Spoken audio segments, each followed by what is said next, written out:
Thank you very much, Mr. Chair. Ambassador Moses, Mr. Nir, Excellency Mr. Nasheed, President of Maldives, colleagues and friends, human rights activists, good afternoon. You do me great honor with this distinct privilege of the kind invitation to join you all for this ninth Geneva Summit for Human Rights and Democracy. I am grateful to the organizers, all 25 NGOs that come together to make my participation possible, and in particular the UN Watch, as well as the Liberal International Human Rights Committee that has been co-hosting this summit with many of you for the last 4 years now, and to which I have been a member even prior to assuming my responsibilities as chairperson of the Philippine Commission on Human Rights. In this hall are assembled champions of human rights who are working in extremely difficult circumstances to affirm the dignity of all persons and to demand democratic accountability from those who would lead us.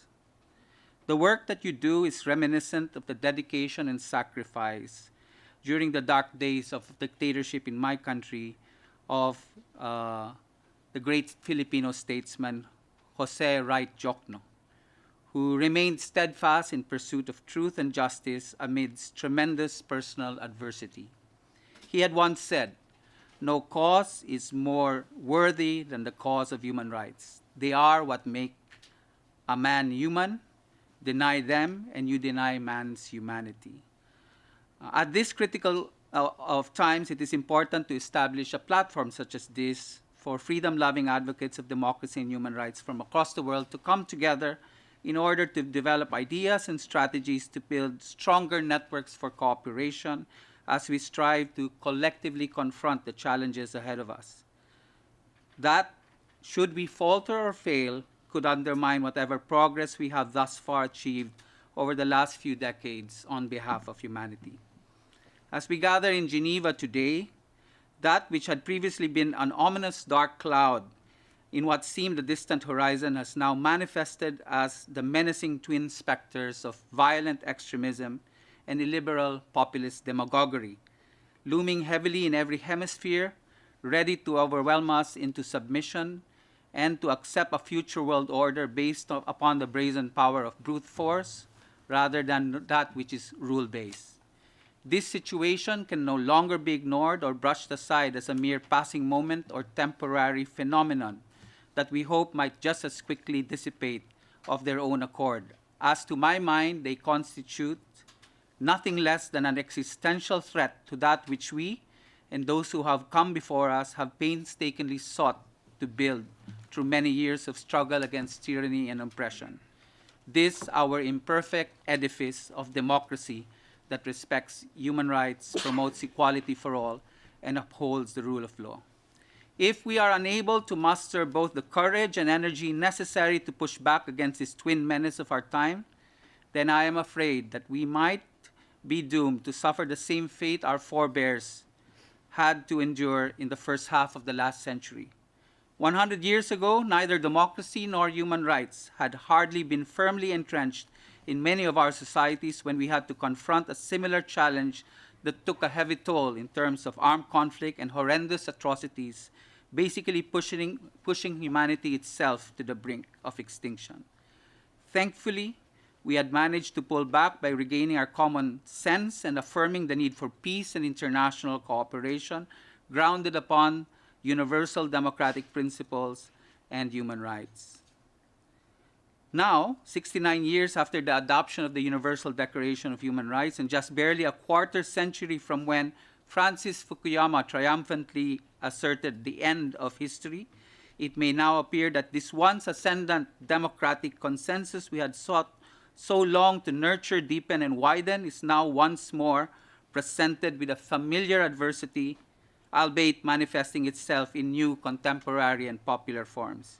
Yet it essentially posits the same old argument it has always employed to entice all of its adherents, that in uncertain and difficult times, such as we currently have, the only safety and security that one can obtain is that which can be given by a strong man, that we must obey and now surrender our fundamental rights to. It offers a false choice between violence and lawlessness on one hand, or security without freedom on the other. Thus, it has come to pass that this lie has regained some appeal based upon people's frustrations with government after government's failure to deliver expectations, and therewith mobilizing popular support for some utopian or even dystopian vision of change. It is clear, we must be clear about this. An attack upon any of the people's human rights are an assault on democracy itself. Any harm inflicted upon the lowliest and most vulnerable of persons is a strike upon the core of humanity itself. And I am sure that many of you that are gathered here today come from countries currently experiencing that which I have just described. And in the course of these next 2 days, we shall have the opportunity to listen to each other, to attempt to understand what is unfolding, and hopefully to also begin to develop strategies and interventions to enable us to push back in defense of freedom for all. So I ask all of us here gathered to muster this courage so that we might confront this challenge today. Every year, this summit brings together human rights victims, advocates, dissidents, journalists, diplomats, to discuss human rights issues that urgently need the world's attention.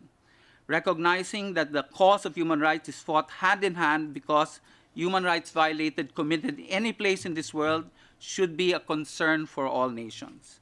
As long as persons in whatever part of the world remain deprived of their fundamental rights and freedoms, we are duty-bound to give our steadfast commitment to the cause of human rights.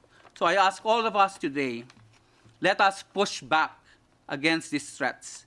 Let us push back and fight for freedom and democracy today. Push back as when women, in their tens of thousands, march in the streets of DC, New York, San Francisco, in order to affirm their dignity and confront misogyny. Push back as when lawyers rush to the airports to offer legal services to people affected by the unlawful travel orders that were issued, as well as when our borders were closed to refugees, ordinary people declared refugees welcome in their homes and in their cities. Push back as when indigenous people and First Nations defend their sacred land against intrusion by development. Push back when journalists fight for truth against all odds, even when they are called enemies of the people.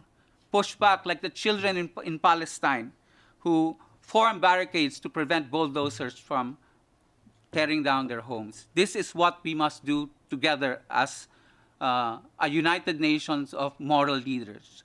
We must push back for freedom and democracy today.